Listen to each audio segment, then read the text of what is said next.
السلام عليكم ورحمة الله وبركاته. طلبة تانية ثانوي الجمال عاملين ايه واخباركم ايه؟ يا رب تكونوا بخير. اهلا بيكم في حصة السمري اند ستادي. النهارده هنتناول الموضوع اللي شرحناه بطريقة رسمية شوية على البورد، وهو الفيسيبر ثيوري.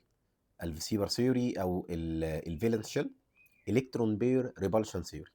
فهمناها وشرحناها على البورد بكل تكاتها وتفاصيلها وطولنا فيها كمان شوية. والكوردينيت بوند ده الليسون بتاعنا النهارده، فلو معاك كتاب المعاصر افتحه معانا.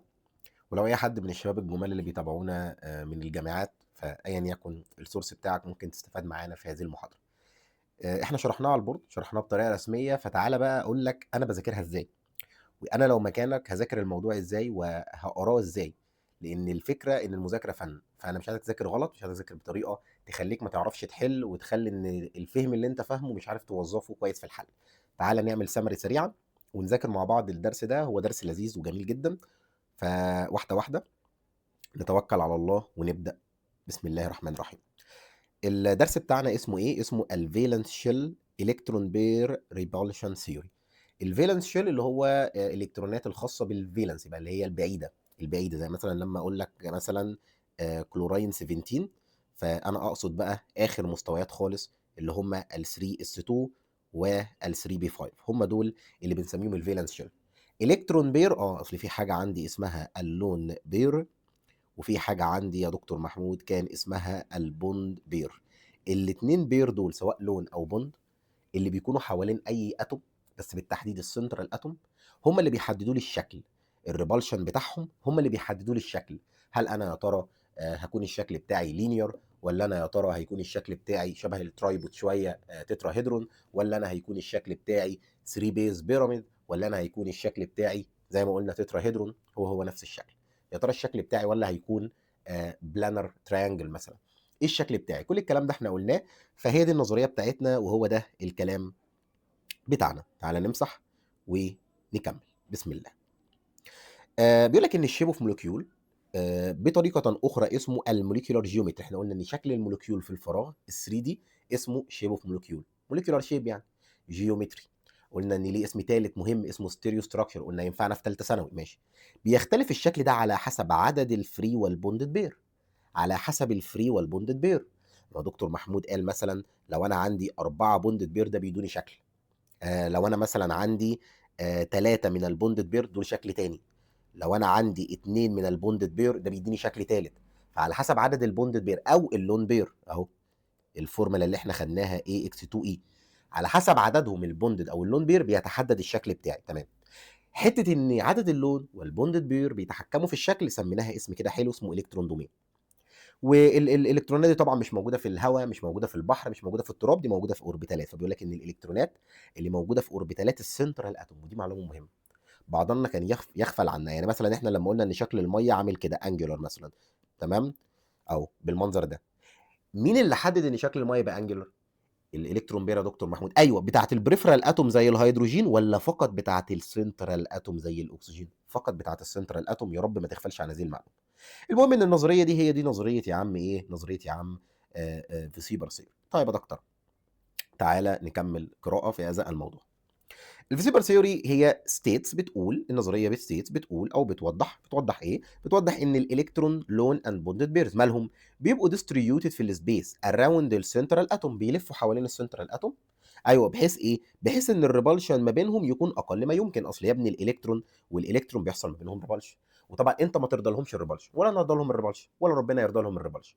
فربنا اداهم الصلاحيه ان يقعدوا يلفوا لحد ما يختاروا احسن وضع ويقعدوا عليه، احلى طريقه ويقعدوا عليها. فمثلا انا لو عندي 2 لون بير، سوري، عندي 2 بير اوف الكترون، هيقعدوا يجربوا لحد ما يختاروا ان احلى وضع ليهم يبقوا ستريت لاين كده اهو، زي المنظر، الله يرحمه، زي المنظر اللي مد معايا كده، ده افضل شكل ممكن. طيب يا دكتور محمود، الموست ستيبل شيب اوف مولكيول، والحته دي سميناها الكترون بير جيومتري. يعني ان الالكترون بير بيحدد الجيومتري، بيحدد شكل الكومباوند، بيحدد شكل الكومباوند. حلو. وعرفنا ان هنا عشان اعرف احدد شكل الكومباوند كنت محتاج صيغه. الصيغه دي هتخلي الموضوع جنرال، ان انا اول ما الاقي الصيغه دي اول ما الاقي الصيغه دي احدد الشكل على طول. اول ما الاقي الصيغه دي، حيث ان الاي في الصيغه بتاعتنا بترمز للسنترال اتوم، مش مهمه ارقامها. اما الاكس بترمز للبريفرال اتوم ورقمها بيتحط قدامها ومهم لانه بيحدد لي عدد البوندد بير. الاي بترمز لمين؟ للون بير وعددها مهم. عدد اللون بير مهم. احنا قلنا ان عدد البوندد بير واللون بير اصلا هما يا صديقي العزيز اللي بيحددوا مين؟ شيب اوف مولكيول. انا لما اديك صيغه مثلا اي اكس 4، لما اديك صيغه اي اكس 4 تبقى خلاص انا عرفت يا دكتور محمود دي شكلها تتراهيدرون مثلا، خلاص الارنجمنت بتاعها كذا. لما اديك صيغه ثانيه مثلا اي اكس 2 اي انا عرفت الشكل بتاعها يا دكتور محمود. لما اديك صيغه ثالثه اي اكس 3 اي انا عرفت الشكل بتاعها. فالصيغ دي هي اللي بناء عليها هنعرف الاشكال. طب تعالى بقى في الجدول الرهيب الجميل المهيب. احنا عندنا كذا اكزامبل: البي اي اف 2 والبي اف 3، الاس او 2 والسي اتش 4 والان اتش 3 والاتش 2 او. دول الاكزامبلز اللي عندك في المنهج. حلو.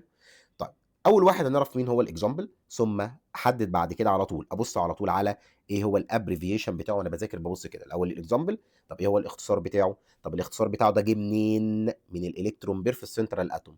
الفري ده اللي هو اللون بير والبوندد بير، ويا ترى حصل جمعهم كام؟ طيب عرفت المعلومات دي كلها هقدر ان انا احدد الارنجمنت بتاعهم بمنتهى السهوله. خلاص هعرف احدد الارنجمنت بتاعت الالكترون بير او الارنجمنت بتاعت ريجن اوف الكترون دينستي زي ما وضحنا. عرفت كده هخبي اللون بير هحدد الشيب، هخبي اللون بير هحدد الشيب. يلا نجرب واحده واحده. البي اي اف 2 ارسمها الاول بطريقه لويس كده، هلاقي ان ما فيهاش لون بير زيرو، والاقي ان عندها 2 بوندد بير حلو. لما التوتال بتاع البير يبقى 2 على طول الارينجمنت انا حافظه بيبقى لينير اهو، هو فعلا لينير اهو، السنترال اتوم وبير وبير. طيب طب انا عايز احدد الشيب، طالما ما فيش لون بير يبقى الشيب هو الارينجمنت. طب يلا بينا البي اف 3 بطريقه لويس اعملها كده: ما فيش لون بير وثلاثه بوندد بير، ما فيش لون بير وثلاثه بوندد بير، يبقى التوتال بتاعي طالما التوتال 3، طالما التوتال 3 يبقى الارينجمنت ياخد الشكل البلانر تراينجل. البلانر تراينجل اهو، ياخد يتحطوا كده بطريقه يعملوا مثلث. مثلث مفيش مفيش لون بير يبقى الشيب هو الارينجمنت. طب الاختصار بتاعت اللي فوق اي اكس 2 مفيش كده كده، الاختصار بتاعت اللي تحت اي اكس 3 ومفيش كده كده. طيب الاس او 2 بطريقه لويس بتترسم كده، بس على فكره في دبل بوند هنا، بس بتحتسب كل الدبل بوند دي على انها ريجن واحده. دي سنجل بوند ريجن واحده، ده لون بير ريجن. يبقى كده واحد لون واثنين بوند يبقى التوتال 3، وطالما يا صديقي العزيز التوتال 3 يبقى الشكل بتاعك بلانر. طب الشيب لا لا لا خلي بالك، خبي اللون بير اكنك مش شايفه، فيبقى الشيب بتاعك يبقى الشيب بتاعك انجولار، يبقى الشيب بتاعك انجولار. طب لا انا طلبت الارينجمنت، يبقى انا ببص وبعمل حساب كله، انا ببص وبعمل حساب كله، انا ببص وبعمل حساب كله، هتلاقي ان الحساب كله 3. طب لا انا عايز شيب، لا يبقى خبي اللون بير، هتلاقي ان الشكل بتاعك انجولار، تلاقي ان الشكل بتاعك انجولار. يبقى خلي بالك انا ارينجمنت ولا شيب، وطالما ظهر يبقى اعرف ان الاثنين مختلفين عن بعض. كومباوند السي اتش 4 اهو رسمته، مفيش لون بير يبقى مفيش لون بير، واربعه بوندد بير يبقى التوتال 4. طالما التوتال 4 يبقى على طول الارينجمنت تتراهيدرون، بيتوزع زي الترايبود، زي الترايبود، 3 رجول تحت والراس فوق بيتحط عليها التليفون اهو. طب الشكل التتراهيدرون ده اهو اللي هو ده 3 رجول تحت وراس فوق 4 بير اهو، يديني في الاخر الشكل ده. لو انت تخيلت ده هو ده، فعشان كده هتلاقي ان هو مرسوم لك، شايف ازاي؟ بالطريقه دي كده تتراهيدرون بالمنظر ده. يعني بمعنى اصح هرم كل ضلوعه او كل السايدز بتاعته شبه بعض. خلاص طب الشيب هيبقى هو لان مفيش لون بير. طب يلا سريعا الان اتش 3 واحد لون بير وثلاثه بوندد بير من رسمه لويس، انت بترسم لويس الاول. طيب يبقى التوتال 4، طالما ان التوتال 4، طالما ان التوتال 4 يبقى تتراهيدرون، طالما ان التوتال 4 يبقى تتراهيدرون. طب الشيب لا لا ثانيه، طالما في لون بير خبي اللون بير اهو، شايف دي؟ ده كان تتراهيدرون الارين، خب اللون بير، يبقى لك شكل عامل ازاي؟ شايف؟ هو هرم يا دكتور محمود بس مفلطح شويه، هو هرم يا دكتور محمود بس شايف؟ اخفي اللي فوق ده، هو هرم بس مفلطح شويه. خلاص فيبقى الشكل 3 بيز بيراميد اللي هو هرم بس مفلطح شويه بالمنظر ده كده. طيب يا دكتوره دخلنا على اللي بعدها الميه عندها 2 لون بير و2 بوند بير، فيبقى التوتال بتاعنا 4، 4 يبقى تتراهيدرون. الشيب خبي اللون بير، خبيه خبيه خبيه خبيه، يبقى لك هذا الشكل الانجولار فقط، يبقى لك هذا الشكل الانجولار فقط. واللون بير بنرسمه زي البالونه كده انه موجود في الاوربيتال بتاعه، ولكن ملوش تاثير على الاتوم. هنا الصيغه 2 لون بير و2 بوند بير يبقى اكس 2 اي 2، هنا 3 بوند بير وواحد لون بير يبقى اكس 3 اي، هنا كان 4 بوند بير يبقى اكس 4، هنا كان 2 من البوند بير وواحد لون يبقى اكس 2 اي بفضل الله سبحانه وتعالى. يا رب يكون الجدول ده بالنسبه لك بقى مفهوم. عايزك لو سمحت تمسك الموقع وانت بتذاكر وتقعد ترسم وتتخيل وتجرب لحد ما الموضوع يثبت في دماغك كويس قوي. السنوت وورث ذات بي اي سي ال 2، احنا قلنا ان البي سي ال 2 ماله البي اي سي ال 2، لما جربنا في المعمل لقينا ان هو شبه الكوفيلنت، هو يعتبر كوفيلنت كومباوند. ايه يا دكتور محمود اهم شرط للكوفيلنت؟ ان يكون الفرق 1.7 اقل منه. صح، هو فعلا دي الحقيقه، هو حوالي 1.59، يعني 50 اقل من 50% ايونيك كاركتر. ده انت كوفيلنت قوي يا اخي. طب هو طلع كوفيلنت، ينفع اطبق عليه قوانين فيسيبر ولا لا؟ ينفع، طالما ان انت كوفيلنت ينفع. لكن تعالى بقى جرب على كالسيوم كلورايد ايونيك.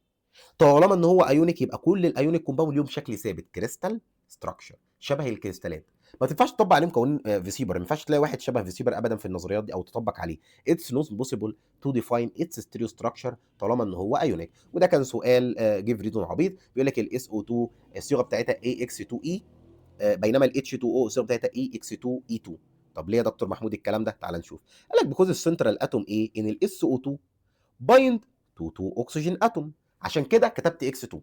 لان السنترال اتوم ماسكه في 2 بريفرال اللي هم 2 اكسجين، عشان كده كتبت اكس 2. وكمان شايله واحد لون بير، ارسم بطريقه لويس الاس او 2، فعشان كده رمزت لها بالرمز ايه. بينما تعالى بقى في الميه هتلاقي ان السنترال اتوم اللي انا برمز لها بالرمز ايه ماسكه في 2 هيدروجين اتوم، عشان كده اديتها اكس 2. وشايله 2 لون بير، عشان كده اديتها اي 2. يبقى انت بتفهمه او بتشرح له انا ليه اخترت الصيغه دي.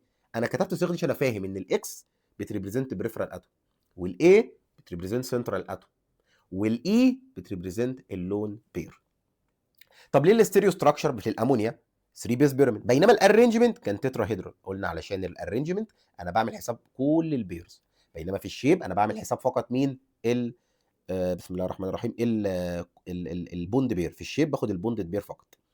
خلاص، عشان الاستيريو ستراكشر اللي هو الشيب 3 بيس بيراميد علشان البوندنج اوف السنترال اتوم مع 3 بوند بير، فانا عملت حساب البوند بير فقط. بينما الرينجمنت الالكترون بير تتراهيدرال، ليه؟ لان انا بعمل حساب كله، فالتوتال 4. بينما هنا كان العدد 3، بالاضافه لواحد لون بير، بس انا مش بعمل حسابي فيه في الشيب خالص. تمام، كلام محترم. هنا السؤال كان بيقول لك ايه، ولو ان احنا هنحل اكتر في حصه الحل من المعاصر. conclude stereo structure of molecule السنترال atom contain each of the following then write the abbreviation. يبقى انا عايز احدد الستيريو ستراكشر، عايز احدد الفورمولا او الابريفيشن. تعالى واحده واحده. عندي 2 بوند بير وزيرو لون بير. اولا السنترال اتوم برمز لها بالرمز ايه؟ ايه. البريفرال اتوم برمز لها بالرمز اكس. عددها هو نفس عدد البوند بير. عدد البوند بير هنا 2 فاكتب اكس 2. اللون بير 0 اكتب اي 0 ولا ما اكتبش ايه؟ ما اكتبش ايه خالص. طيب ده الشيب بتاعه ايه؟ واحده واحده. ايه توتال عدد الازواج عندك هنا يا دكتور محمود؟ ما عنديش غير اكس 2، فيبقى التوتال بتاع البير 2. عندي زوجين. طب الزوجين دول بالله عليك طالما في زوجين هيترافروا لحد ما يوصلوا ليه 180 درجه لينير، يبقى كده الارينجمنت لينير. طب الشيب انا عايز الشيب. طالما ما فيش ايه يا دكتور محمود يبقى الشيب هو الارينجمنت، فيبقى برضه الشيب لينير. شطور. طب تعالى لي هنا، السنترال اتوم انزلها ايه؟ البريفرال اتوم انزلها اكس. عندي كام بريفرال؟ عدد البوند بير هو اللي انا بكتبه تحت 2 اهو، يبقى البوند بير بيتكتب تحت الاكس. بينما اللون بير لا، بيتكتب عند الاي، هنا في 2 يبقى اكتب اي 2. عدد الازواج يعني عدد الاكس والاي. عدد الازواج شوف للتوتال كام، عدد الاكس والاي كام. شوف التوتال الاول. التوتال يا دكتور 4. طالما التوتال 4 يبقى ملوش غير شكل واحد فقط، تتراهيدرون اهو. تتراهيدرون اهو. طيب الشكل الرباعي ده التتراهيدرون ده هو ده الشيب ولا ده الارينجمنت؟ لا يا دكتور محمود التوتال ده بجيب بيه الارينجمنت. طب انا عايز الشيب. عايز الشيب من هنا اخفي 2. يعني انا شكل تتراهيدرون اهو بالمنظر ده كده اهو، تخيلوا تتراهيدرون هشيل منه 2 يبقى لي الشكل ده. تتراهيدرون شلت منه يبقى لي الشكل ده اللي هو انجلر. او انا قلت لك قبل كده طالما لقيت اكس 2 جنبها اي اي اعرف انه انجلر. اكس 2 جنبها اي اي يعني اكس 2 اي بس، اكس 2 اي 2 الاثنين انجلر، الاثنين انجلر. خلاص، يا رب تكون مفهومه وتبقى بالنسبه لك الدنيا لذيذه. بيقول لك انا عايز عدد الاتوم اللي ماسكه في السنترال اتوم، وهات لي عدد اللون بير، وكمان هات لي الارينجمنت بتاع اللي جاي. طيب ايه اكس 4؟ عدد البريفرال كام اهو؟ ما ده عدد البريفرال اهو 4. عدد اللون ما هو مش مكتوب ايه، يبقى ما فيش لون بير هنا. طيب بالنسبه للارينجمنت هنا التوتال بعرف الارينجمنت من التوتال. توتال البير هو ما فيش غير 4، ما فيش ايه، يبقى التوتال 4. طب يا ترى دكتور محمود طالما التوتال 4 يبقى الشكل او الارينجمنت بقى تتراهيدرون. هي قاعده ثابته ما تتغيرش، اي اكس 2 اي. هنا اجيب يلا عدد توتال الازواج كام؟ 3 ازواج، 2 بوند اهو في الاكس وواحد لون في الاي. طالما الاي مكتوبه كده يبقى معنى كده انها 1. طالما التوتال 3 يبقى الشكل بتاعك عامل ازاي؟ بلانر تراينجل. طالما لقيت 3 يبقى على طول بلانر تراينجل، مثلث مستوي. طب يا دكتور محمود، عدد البريفرال اتوم، عدد البريفرال اتوم بعرفه من الاكس، 2 بريفرال اتوم. عدد اللون بير بعرفه من الاي، 1 لون بير. طيب كلام محترم. يلا هنا what is the abbreviation. اوكي، what is the abbreviation which represent ال BCl3 molecule according to Leucippus theory. ثم بعد كده هل بتتبع الاوكتت رول ولا لا؟ طب واحده واحده. ال BCl3 عايز اشوف هي بتتبع الاوكتت رول الاول ولا لا، واشوف الابريفيشن بتاعها. اولا لازم نرسمها بطريقه لويس. ادي بي سي اللايه الثانيه الثالثه. الفوسفورس الاتوميك نمبر بتاعه كام؟ 15. فلما هتوزعه هتلاقي ان هو اخره S2B3، يعني 5 فيلنس. ارسمه كده 1 2 3 4 5. الكلوراين لما هتوزعه، هو الكلوراين الاتوميك نمبر بتاعه 17 اهو، حتى توزيع الفوسفورس اهو وتوزيع الكلوراين اهو اخره S2B5، يعني 7 فيلنس. فاعمل كده 1 2 3 4 5 6 7. 1 2 3 4 5 6 7. 1 2 3 4 5 6 7. ليه يا دكتور محمود بتسيب السنجل نواحي الفوسفورس كده بتاع الكلوراين؟ عشان انا عايز اكون بونز. سنجل لازم يقابل سنجل، كذلك هو الفوسفورس عنده 3 سنجل. الكلام ده كله يخلينا نغير اللون شويه، نعمل بوند الثانيه والثالثه كده الفوسفورس مسك مع الكلوراين.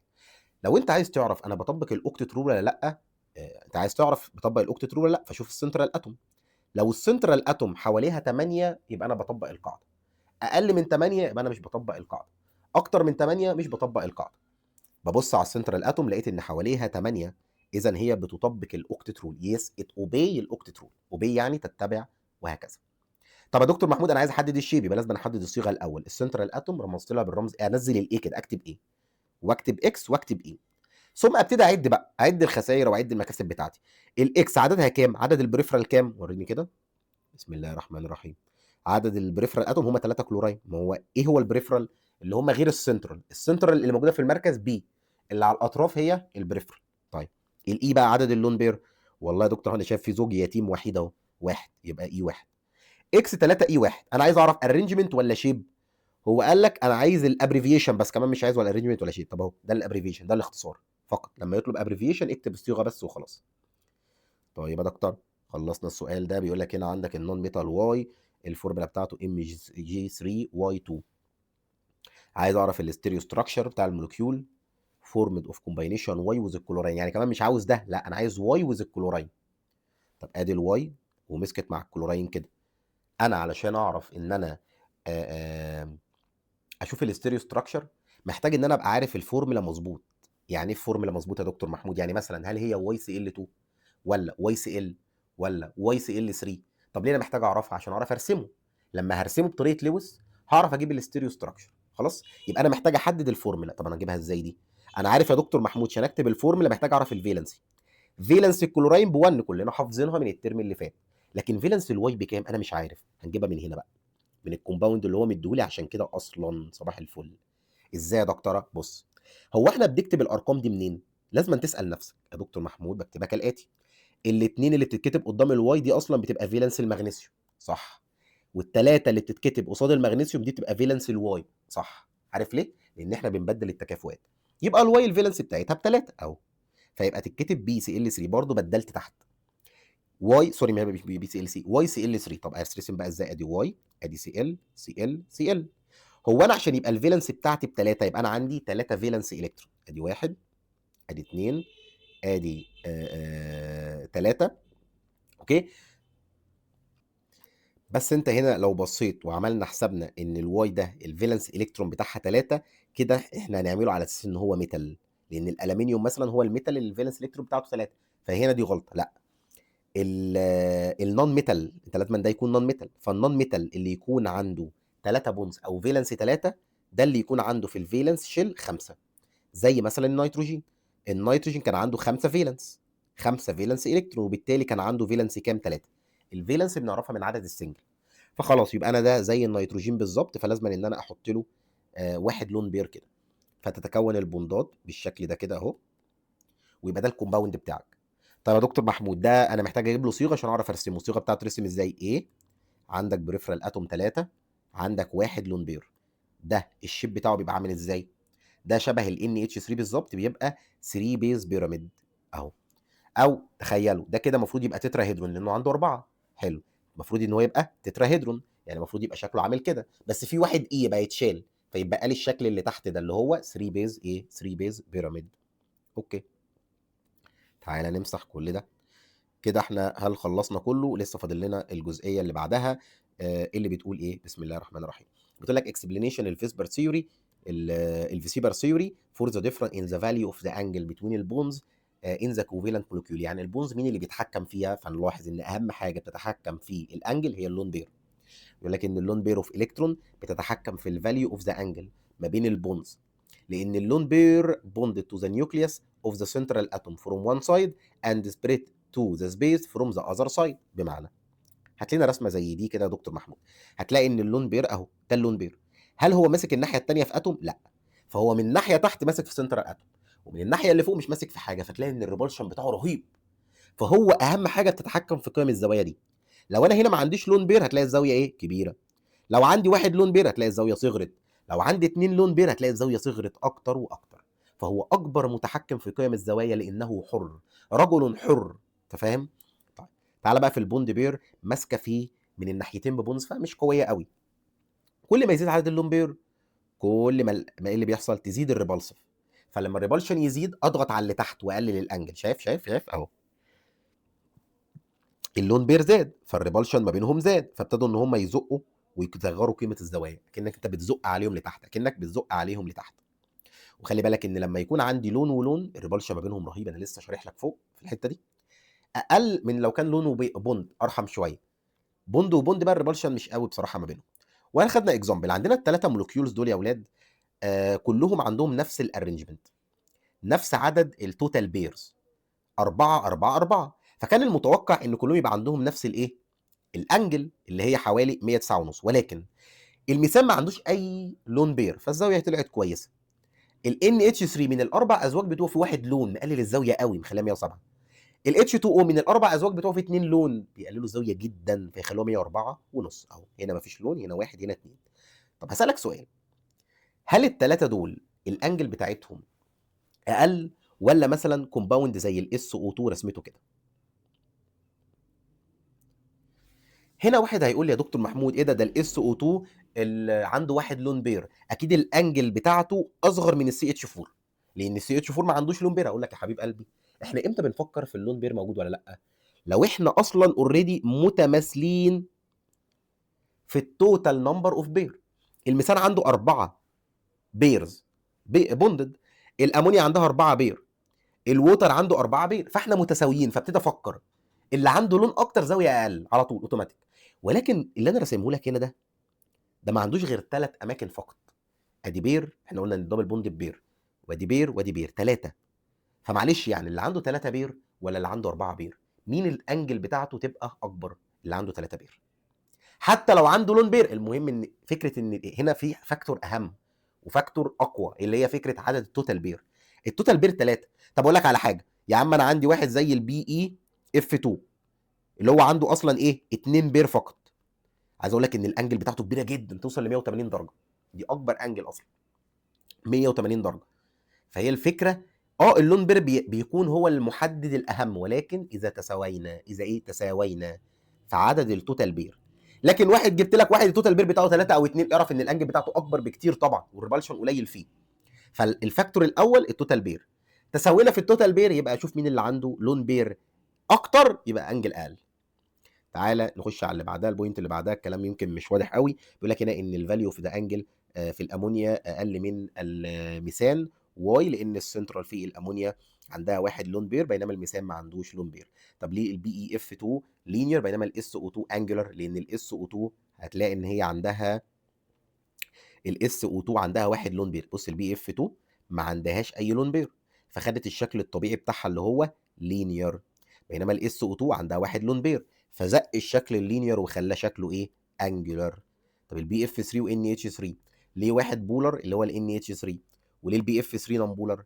لان طالما ان انت لقيت الشكل ده بلانر تراينجل في الشيب طالما لقيت الشكل ده بلانر تراينجل او لينير، الشكلين دول عمرهم ما يعملوا لي بولار كومباوند ابدا. خلاص. فيبقى البي اف 3 طالما ان هو شكله بلانر تراينجل، فالثلاثه بولار كوفالنت بوند بيلاشوا بعض، الثلاثه على نفس الخط.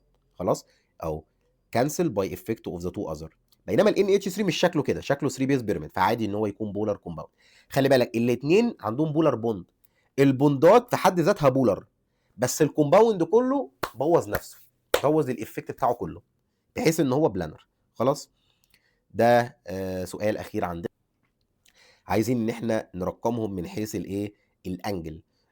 طيب الكومباوند دي سهله، يعني احنا مثلا عندنا الكومباوند اللي اسمه ال H2S، لما هديك الصيغه بتاعته هتبقى كده AX2 E2، بدل ما ترسمها انا هديك الصيغ وانت رتبهم لي من حيث الانجلز. H2S AX2 E2. اللي بعده هو ال NH3، خلاص احنا عارفينه مذكور عندنا في الكتاب AX3E. اللي بعده SiH4، انا هرسمه لك AX4. البي اف 3 كلنا عارفينه بقى ان هو ايه اكس 3. خلاص. انت عشان تجيب الانجل لازم تعرف الايه، اولا قبل ما تجيب الانجل تعرف عدد التوتال بير واللون بير، الاثنين دول هم اللي بيحددوا الزوايا، التوتال بير اولا واللون بير ثانيا. هنا عدد التوتال بير بتاعك كام؟ 4. خلينا نعملها بلون تاني اهو. التوتال بير بتاعتنا هنا 4. هنا التوتال بير كام؟ 3 اكس 1 اي يبقوا برضه 4. هنا التوتال بير 4. هنا التوتال بير 3. فيبقى اللي التوتال بير بتاعه اقل الانجل بتاعته اكبر، لان الريبالشن اقل. حتى انت لو رسمت البي اف 3 ده هتلاقي ان الانجل 120. فالبي اف 3 لديه اكبر انجل، يعني اللي هي الاجابه دي او الاجابه دي او الاجابه دي غلط. عندنا ثلاثه عندهم اربعه. ابص للون بير بقى، اللي عنده اقل لون بير اكبر زاويه. بص اهو الاس اي اتش 4 ما عندوش لون بير خالص، فيبقى ده زاويه اكبر. طب انا عندي هنا واحد لون بير واثنين لون بير، اللي عنده واحد لون بير زاويه اكبر اهو. ده واحد لون بير وده اثنين لون بير، فتبقى الانسر بتاعتنا هي ايه. والحمد لله. الجدول ده اللي موجود في كتاب المعاصر ده انا شرحته في الحصه، فانا هقراه معاك بس لكن مش من المصدر ده. خلينا نجيبه مع دول بقى. مثلا هنا كده قلت لك انا ايه، قلت لك يا ابني عشان تجيب الارينجمنت وتحفظه، والجدول ده بيساعدك على حفظ الارينجمنت والشيب. الارينجمنت نعمله كالاتي. لو لقيت ان التوتال بير، خلي التوتال بير بيحل حاجات كتير واخد بالك.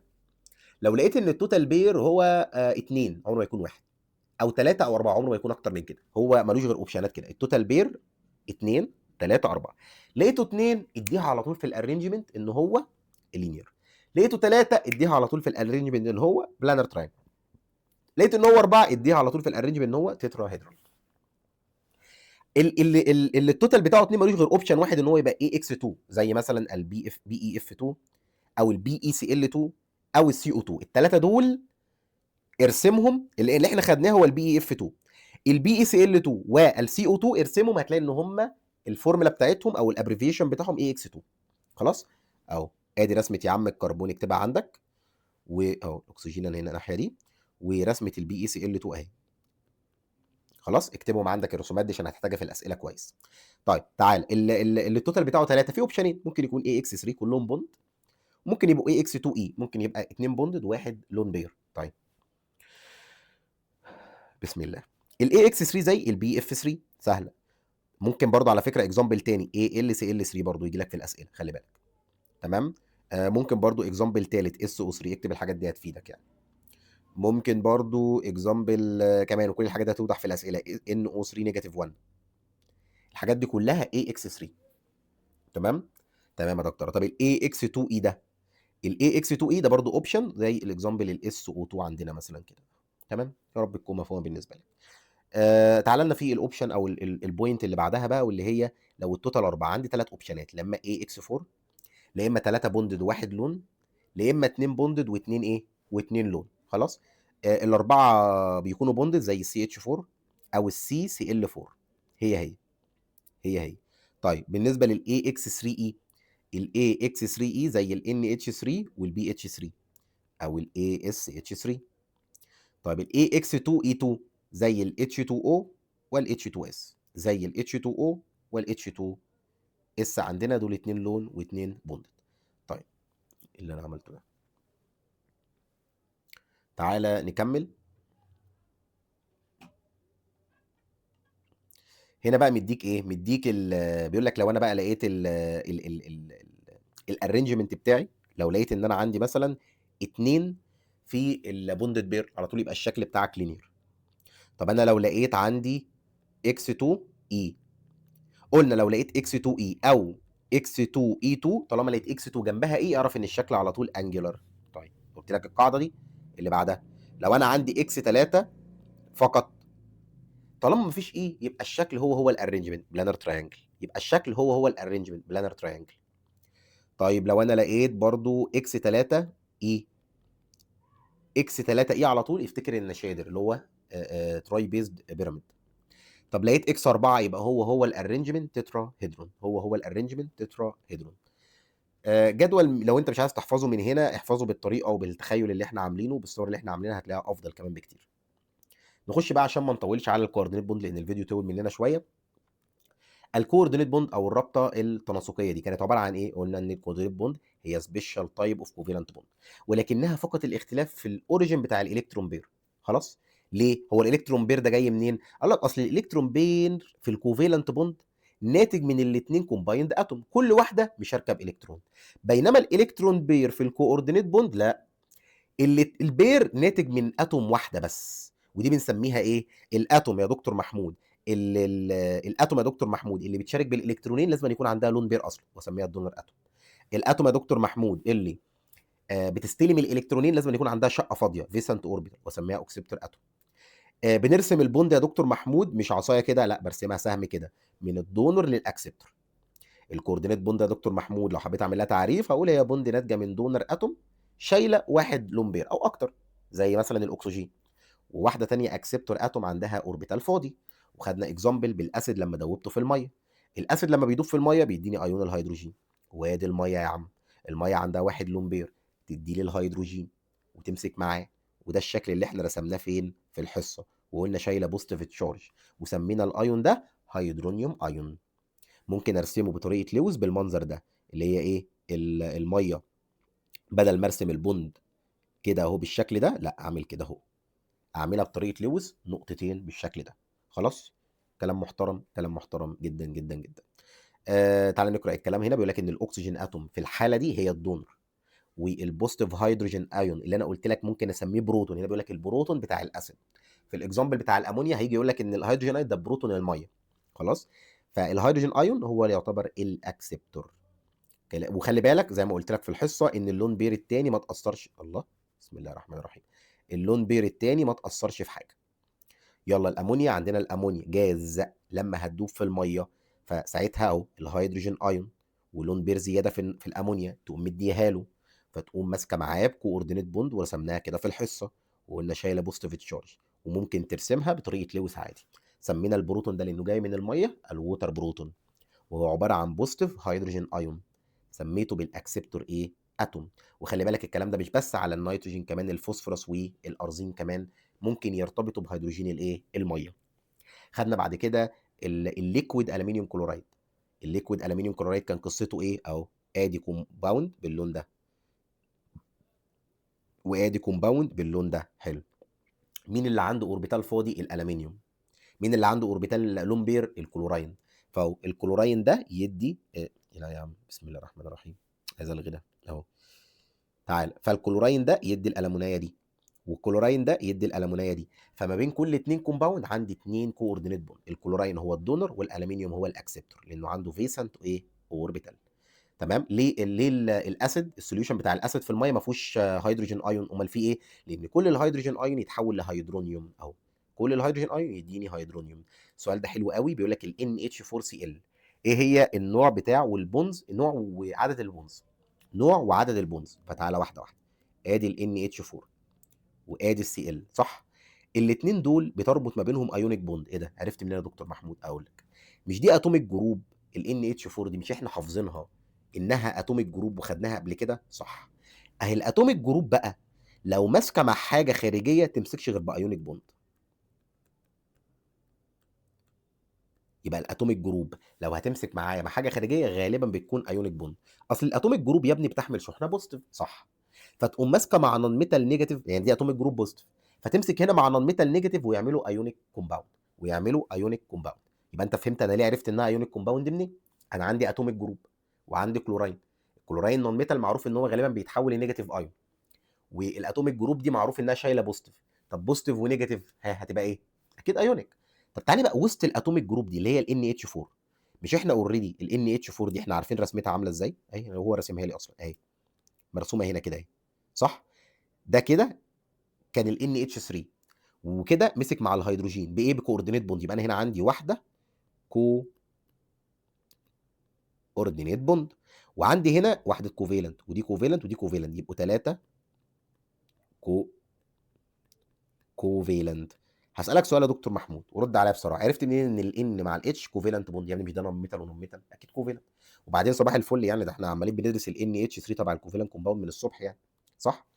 طيب عرفت منين دي كوردينيت؟ ما انا عارف اصلا تركيب الامونيوم ايه، عارف ان كان فيه كوردينيت بوند من فوق. فبالتالي كده انا مجمع عندي كام بوند؟ انا مجمع يا دكتور محمود ان عندي ايونيك ما بين ال NH4 والسي ال، مجمع ان عندي 3 كوفيلنت ما بين ال N والاتش، مجمع ان عندي واحده كوردينيت ما بين ال N والاتش. فكده يبقى التوتال تقريبا 5 من البوندات، واحده ايونيك واحده كوردينيت وثلاثه كوفيلنت. بيقول لك هنا الامونيوم هيدروكسيد، قول لي بقى الديفرنت تايب اوف بوند في هذا المولكيول. تمام، انا عايز ايه بوند اللي موجوده باكبر نسبه عدديه. طب تعالى NH4 والO H. اولا اول بوند موجوده مش ده بوزيتيف؟ دي اتوميك جروب معروف انها بوزيتيف، ودي اتوميك جروب معروف انها نيجاتيف، بوزيتيف ونيجاتيف صباح الفل ايونيك. طب تعالى لي هنا بقى، الاتوميك جروب دي انا عارف التركيب بتاعها يا دكتور محمود، احنا راسمينها قبل كده، دي عباره عن واحده كوردينيت وثلاثه كوفيلنت. طب الاو اتش يا دكتور محمود انا مش عارف تركيبها، هل ماسكه بوند نوعها ايه؟ حبيب قلبي هقول لك ان الاكسجين والهيدروجين دول نون ميتال، فاكيد يبقى نوع البوند دي هي كوفيلنت. طب ادي واحده كوفيلنت، الثانيه الثالثه الرابعه، صباح الفل، ده انا عندي 4 كوفيلنت بوند، وواحده ايونيك وواحده كوردينيت. طب بالله عليك ايه اكبر بوند موجوده عندك هنا؟ يعني بكل بساطه هقول لك يا دكتور محمود دي اكيد البولار كوفيلنت بوند هي اكتر واحده موجوده. طب ليه بولار؟ ليه مش كوفيلنت بوند عاديه؟ لا صباح الفل، هو انت عارف ان النيتروجين والهيدروجين عندهم فرق كبير في الالكترونيجاتيف، فدي بولار بوند. خلاص، نيتروجين وهيدروجين بقى، اكسجين وهيدروجين، كل الحاجات دي ايه بتبقى بولار. السؤال اللي جاي حلو قوي ولعب عليه في المعاصر كتير في الاسئله، فركز معايا. بيقول لك مين من هنا ما يعملش كوردينيت؟ فانا هختار عشان ما اطولش عليك اكتر من كده حاجه ما فيهاش اي، حاجه ما فيهاش لون بير، لان اهم اساس للكوردينيت انه يكون في اي عندي. كده احنا خلصنا المفروض يعني الريفيجن سريع، وقرينا الدرس بشكل سريع وعملنا سمري، ولو ان احنا طولنا برضه، قعدنا 37 دقيقه بس عشان حلينا اسئله في النص. اتمنى الفيديو ما يكونش طويل عليك، واتمنى ان انت تكون استفدت، والسلام عليكم ورحمه الله وبركاته.